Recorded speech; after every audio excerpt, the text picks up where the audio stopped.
temos um grande privilégio, nesse momento, podermos compartilhar com você de uma palavra profética.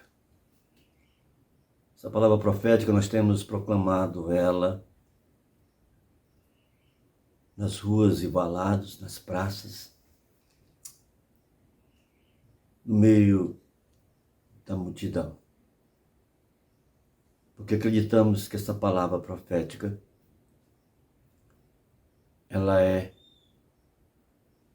sem dúvida nenhuma, o ponto decisivo que vai separar um povo para subir ao encontro do Senhor nos ares, para estar eternamente com Ele. Por isso, a importância desta palavra profética. Eu não sei por que as pessoas não estão entendendo isso ainda. Porque já deviam estar entendendo. Nos quatro cantos da terra,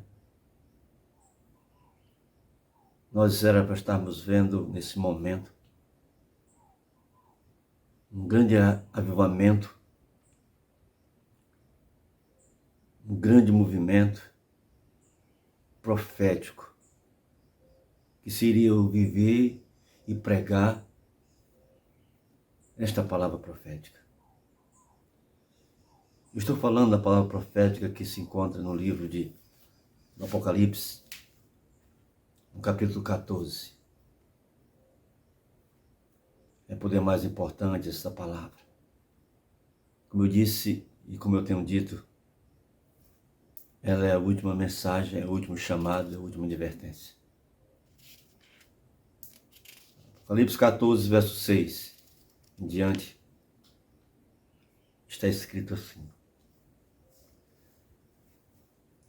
Eu vi outro anjo voando pelo meio do céu e tinha um evangelho eterno para proclamar aos que habitam sobre a terra,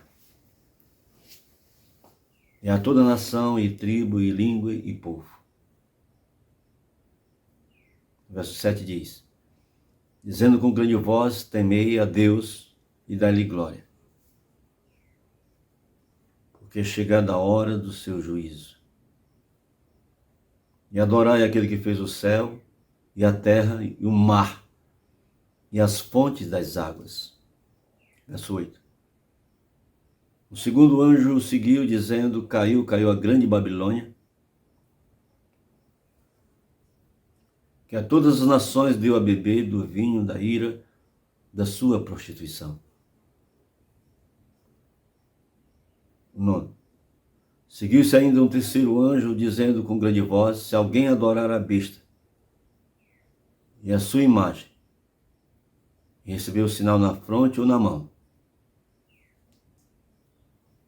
Verso 10.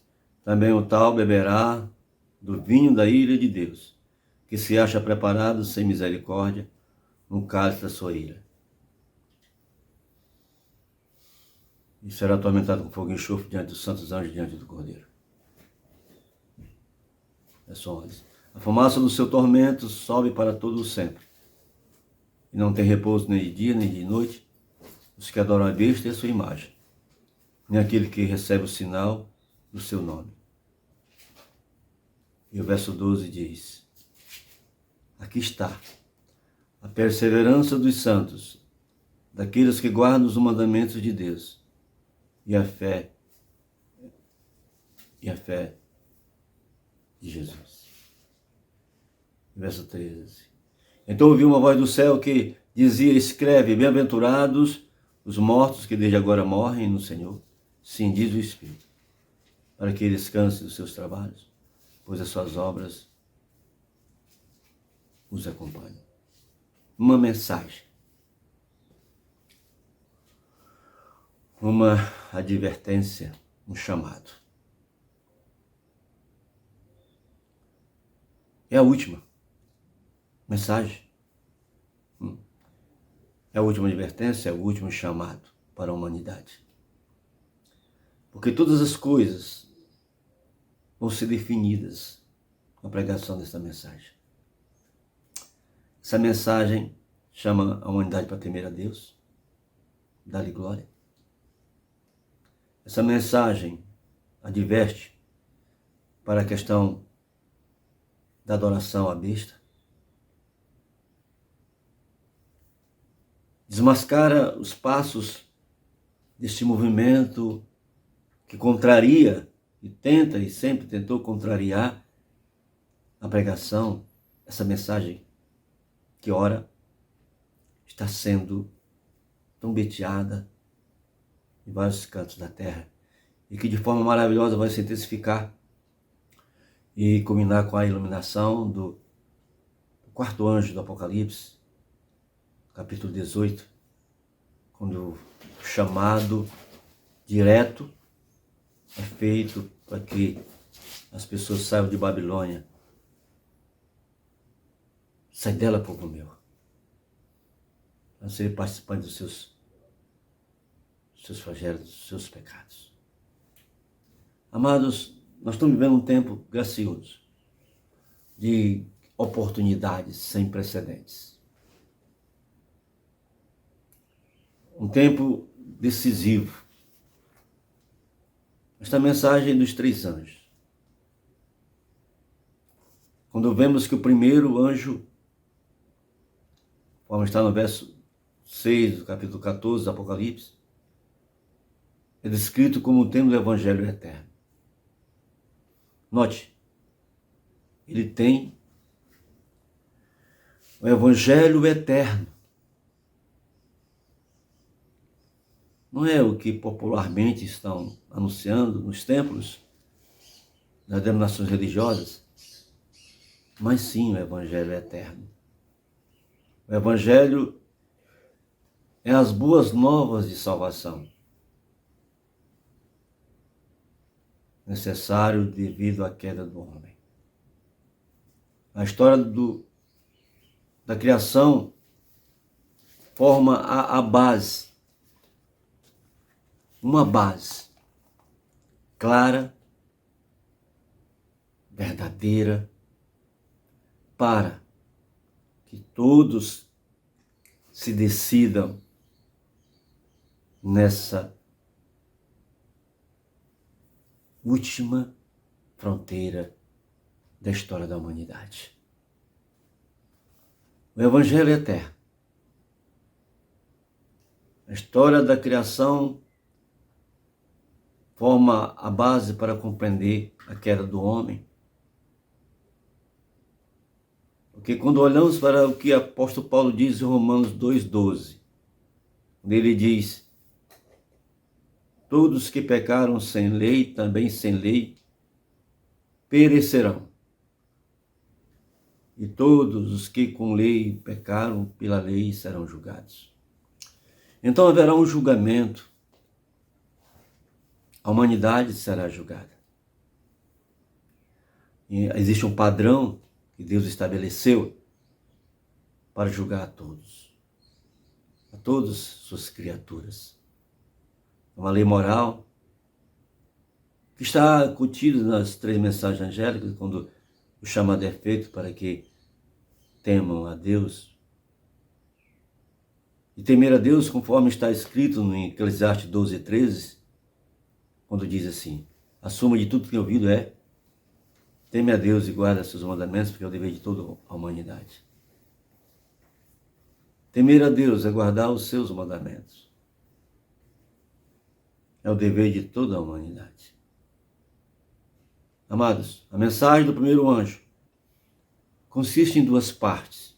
A primeira parte é: temer a Deus e dar-lhe glória, por causa do julgamento.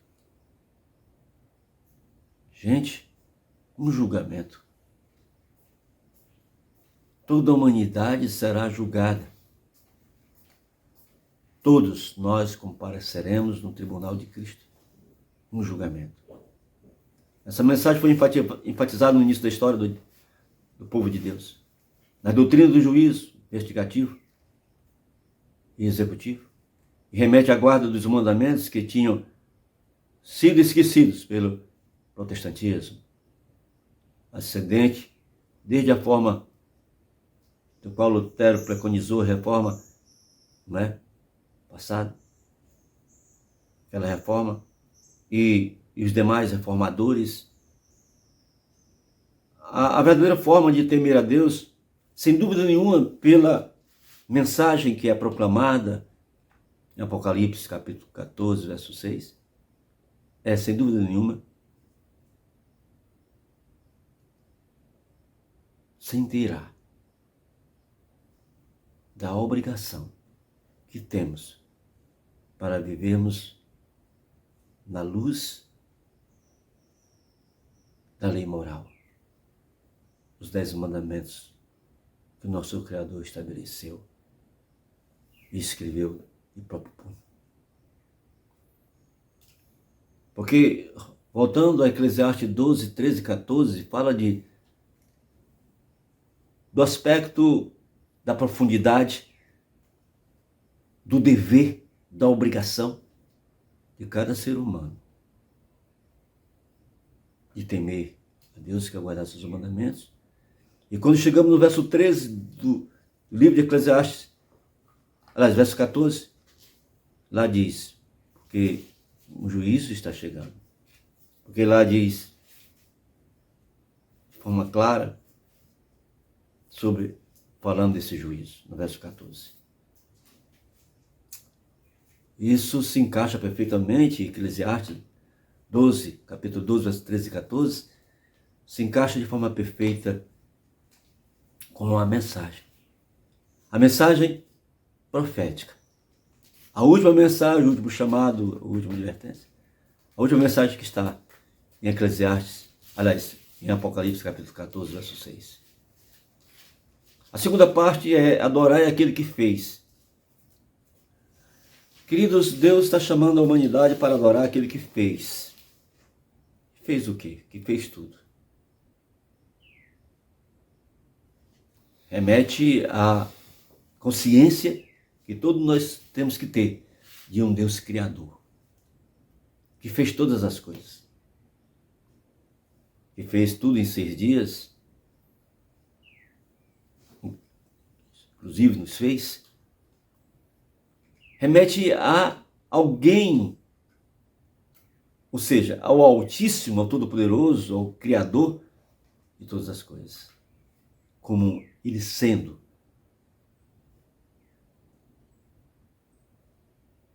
o que fez, criou tudo.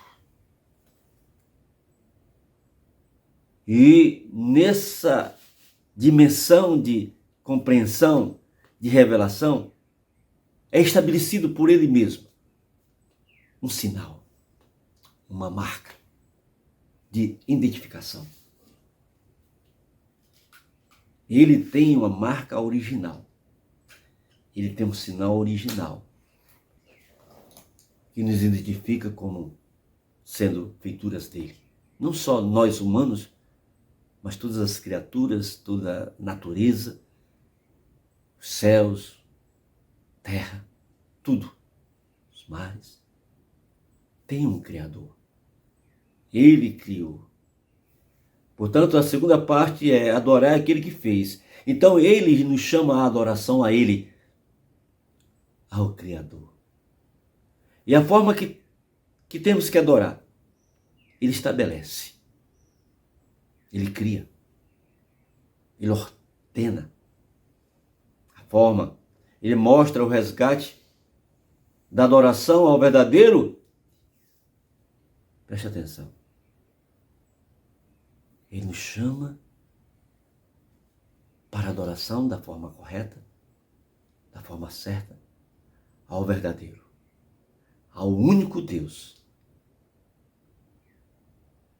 ao Todo-Poderoso, ao Criador de tudo. E que foi esquecido, abandonado pela idolatria e a entrada de falsos deuses, roubando a devida adoração, dogmas estes como a Trindade. Quando pregamos Apocalipse capítulo 14, verso 6, esta mensagem desmascara o intuito, a obra nefasta do poder das trevas de criar deuses para serem adorados, quando, na realidade, a adoração é feita ao único Deus, o Todo-Poderoso, o Altíssimo, o Criador de todas as coisas. Note a importância dessa mensagem. A importância da pregação do Evangelho eterno nesses momentos decisivos da história da humanidade. Ele nos chama para a verdadeira adoração e esclarece de forma clara o que foi feito, o que está sendo feito, que é um roubo, um desvio daquilo que é verdadeiro para o falso. Nós estamos vendo isso.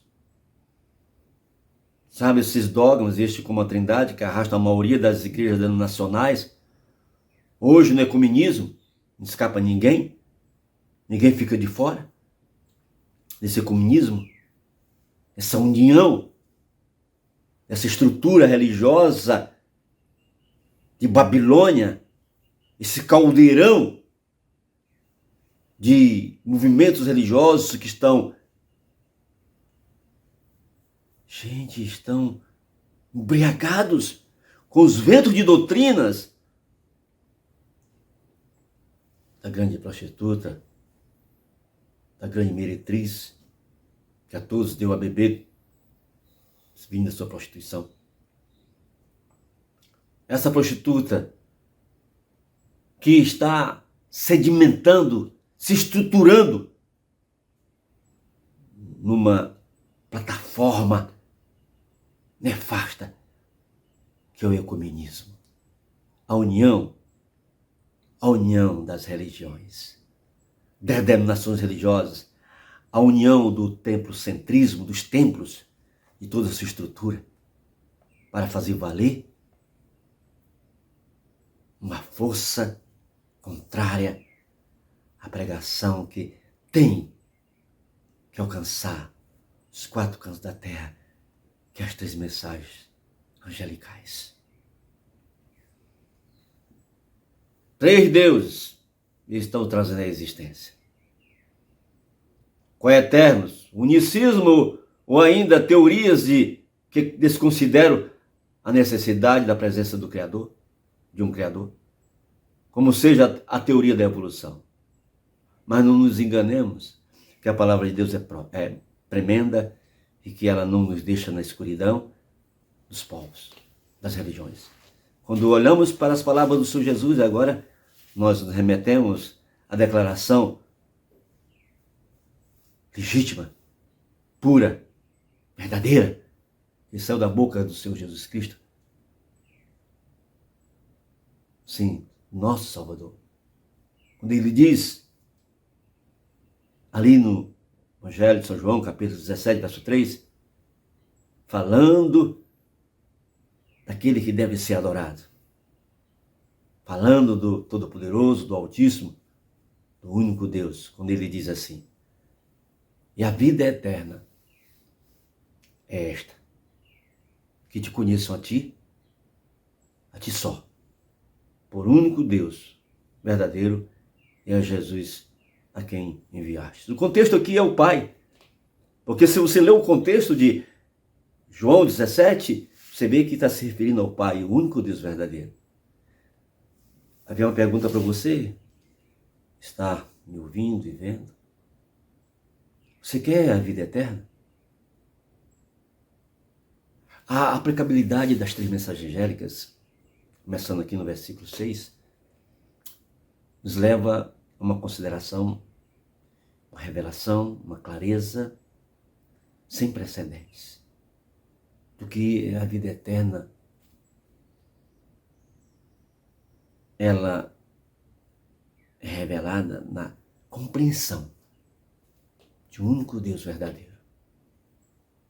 Aquele Deus verdadeiro que o Senhor, nosso Salvador, disse que, como nós quiséssemos alguma coisa, na hora da oração, na hora da busca das necessidades mais probantes, nós deveríamos nos remeter a Ele, quando Ele nos ensinou o Pai Nosso. Quando Ele disse, quando orardes assim, Pai Nosso que estás nos céus. Santificado seja o vosso nome, a nós o vosso reino, seja feita a vossa vontade, assim na terra como no céu. O pão nosso de cada dia nos dai hoje, perdoai nossas dívidas, assim como perdoamos os nossos devedores. Não nos deixeis cair em tentação, mas livra-nos do mal, porque teu reino, o poder, a honra e a glória para sempre. A vida eterna é esta, que conheço a ti, só, por único Deus verdadeiro, e a Jesus Cristo a quem enviastes. João 17, verso 3. Essa é a vida eterna. Esta é a revelação da primeira mensagem angélica, quando chama para a adoração ao Deus único, o único Deus verdadeiro. É a vida eterna. O nosso Criador é Deus, o Pai que criou tudo.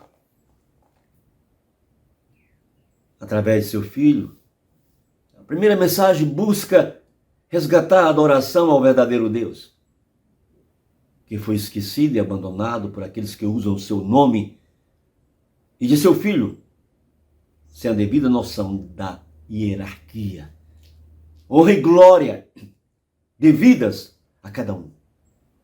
Todas as coisas foram feitas por intermédio dele, e sem ele, nada do que foi feito se fez. João 1, verso 3.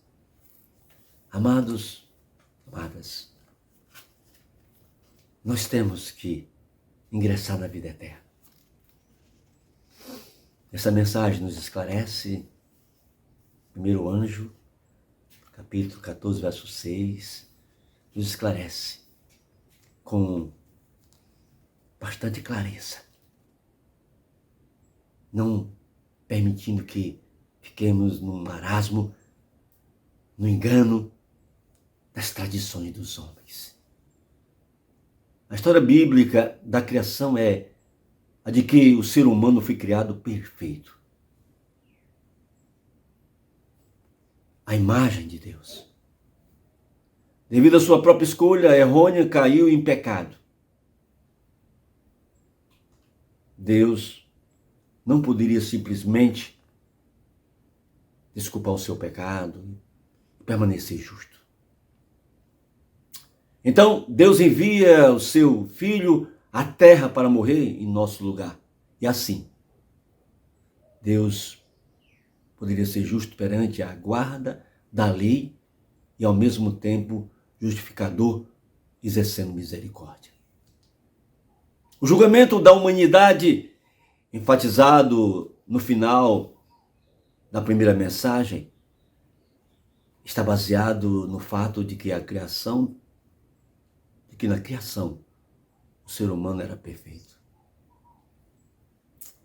Amados, sem a perda da perfeição, não há responsabilidade para com Deus pelo pecado. E condição do mundo.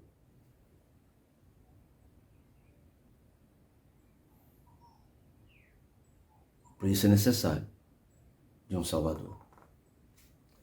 Necessitamos de um Salvador. Necessitamos de um Salvador. Porque o julgamento incluirá uma grande responsabilidade final para todos os seres humanos. Mas uma responsabilidade dada na criação. Apocalipse 14, 7. Nós caminhamos então ainda analisando a mensagem, a última mensagem, o último chamado, a última advertência, quando lemos Apocalipse 14, verso 7, quando está escrito assim, dizendo com grande voz, temei a Deus e dai-lhe glória, porque é vinda a hora do seu juízo. E adorai aquele que fez o céu, a terra, o mar e as fontes das águas. Que profundidade de revelação, que coisa tremenda que Deus nos esclarece através dessa revelação aqui do versículo 7 de Apocalipse 14. O segundo anjo Diz assim: e outro anjo seguiu dizendo: caiu, caiu, Babilônia, aquela grande cidade, que a todas as nações deu a beber do vinho da ira da sua fornicação. Apocalipse 14, verso 8. O segundo anjo declara que Babilônia cai. Essa confusão, esse caldeirão de confusão, de engano, essa embriaguez, esse caldeirão de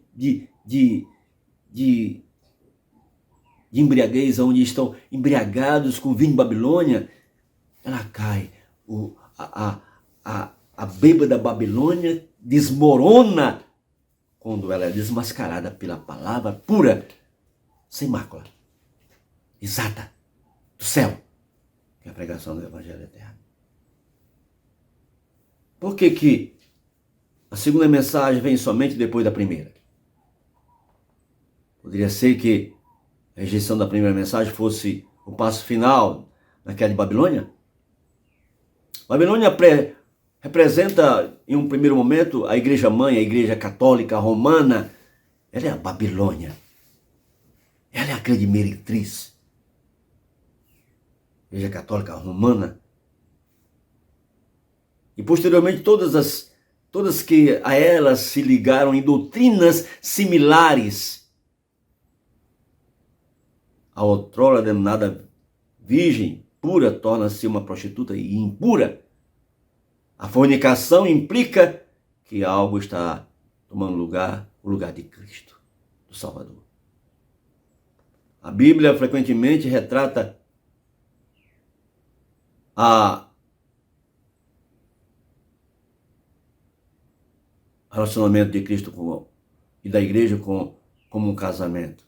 A esposa, aliás, o esposo Cristo, identificado como Salvador, Filho de Deus, Filho de Deus, nosso Salvador, Filho de Deus. Este texto ensina que a substituição por outro Deus fez dela uma adúltera e contaminada. Qualquer igreja, isso é muito sério, que fez tal escolha, negando Jesus como Filho literal de Deus, seja de que forma for, está incluída neste adultério. Então, olhando para esse enorme conteúdo de denominações religiosas espalhadas pelo mundo, elas estão na mesma faixa de prostituição, porque negam o Pai, negam o Filho. Prostituição. Negam que o Filho Salvador é filho literal do Criador. Negam. Isso é adultério. A mensagem do segundo anjo deve ser considerada como uma resposta à reação do mundo cristão à mensagem do primeiro anjo em relação à criação e ao julgamento. E receberá reforço por um quarto anjo, que com grande autoridade manda os sinceros sair desse sistema rebelde, apóstata e desobediente. Por isso que Apocalipse 18, que ilumina toda a terra, no versículo 4, é um anjo que é uma mensagem que vai iluminar toda a terra e ser iluminada. Diz assim: eu vi outro anjo, eu vi outra voz, eu ouvi outra voz do céu, que dizia: sai dela, povo meu, para que não sejas participantes dos seus pecados e para que não incorras nas suas pragas. Apocalipse 18, verso 4. Gente, isso é muito profundo, é muito sério. Um chamado que ecoa os quatro cantos da terra, para que o povo fiel, sincero, que não se embriagaram com vinho de Babilônia, saiam do meio delas. A história bíblica da criação, Adão e Eva, mostra que eles foram criados perfeitos, está lá nas Escrituras Sagradas. Deus os criou perfeito. Sua queda introduziu pecado e morte ao mundo. Jesus ofereceu-lhe.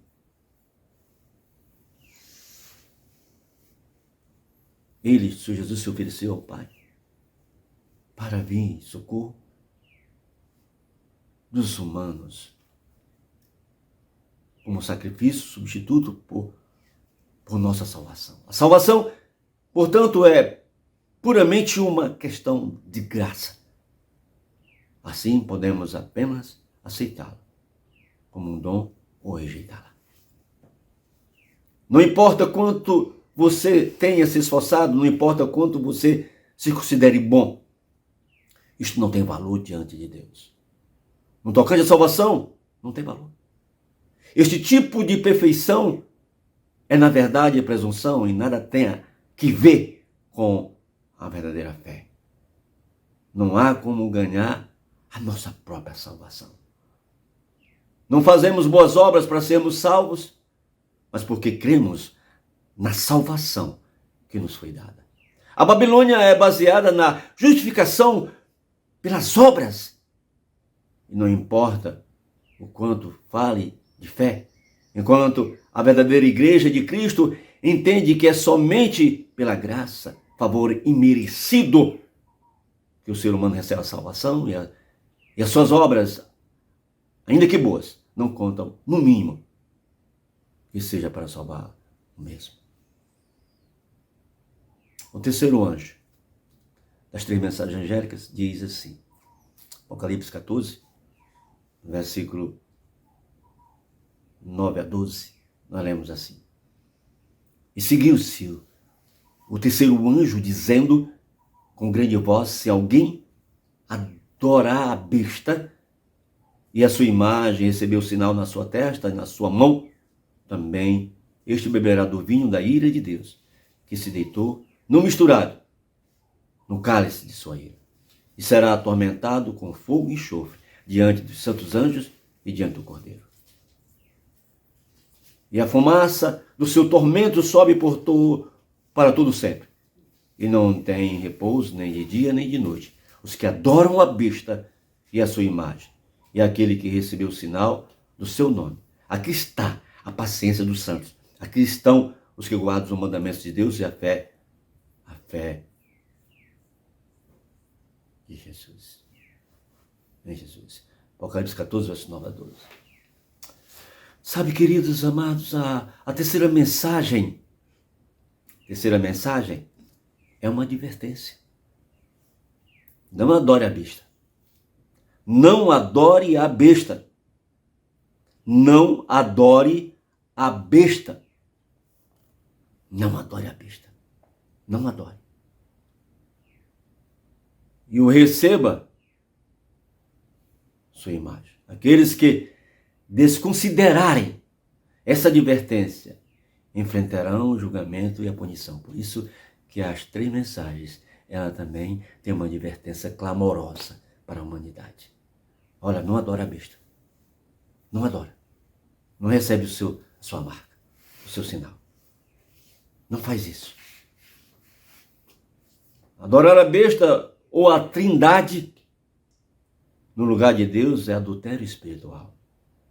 A marca da besta é um sinal de adultério e queda espiritual. E essa queda vem como resultado da rejeição da mensagem do terceiro anjo. Adorar a Deus e o Criador. Adorar a Deus, o Criador, e aceitar a sua oferta e lhe declarar não culpado no julgamento. Os que rejeitam a mensagem do primeiro anjo se unirão aos demais para perseguir os que discordam deles. Eles vão até mesmo valer-se da força para impedir qualquer pessoa a aceitar a mensagem dos 3 anjos. A mensagem também mostra que a adoração da besta e a recepção de sua marca envolverá controvérsia com o sábado. Outro pilar que já está sendo colocado de lado por todos que se diz Esse diz a Igreja de Cristo. A observância do sábado está baseada no relato bíblico da criação em 6 dias e traz a marca daquele que tudo criou. Pois no sétimo dia colocou o seu selo criativo, autoridade ou assinatura de que tudo ele como Criador fez. Ele é o Criador. Guardando o sábado, testemunhamos e evidenciamos a nossa aceitação na primeira mensagem angélica, adorar ao Criador.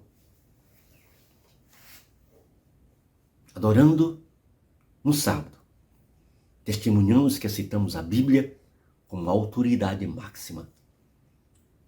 E testificamos que aceitamos a salvação somente pela graça, baseado apenas nos méritos do sacrifício substituto de Jesus. Que assim como o Pai, no sábado, descansou da obra criativa, também no sábado descansou da obra redentiva. Desacreditar a observância do sábado é remover a base da criação deste mundo. E muito mais, é desacreditar na criação literal. É duvidar de um Deus que em 6 dias Deus fez tudo. E mesmo sem precisar, ao 7º dia descansou, abençoou e santificou, dando-nos exemplo. E qual é o propósito do julgamento, se não existiu a queda do pecado? Se a doutrina da criação, em 6 dias, as 3 mensagens angélicas perdem seu significado. Por isso a importância da pregação das 3 mensagens angélicas. Por isso a importância de trombetear os 4 cantos dessas 3 mensagens angélicas. Meu amado, minha amada, o tempo urge, o tempo é curto. Atenta para essa mensagem que você acabou de ouvir. Analisa. Internaliza no teu coração. E não se esqueça. Nada podemos contra a verdade, a não ser em favor da própria verdade.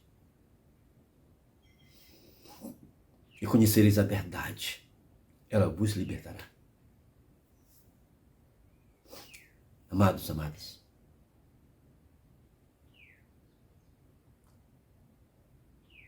a graça e a paz do Senhor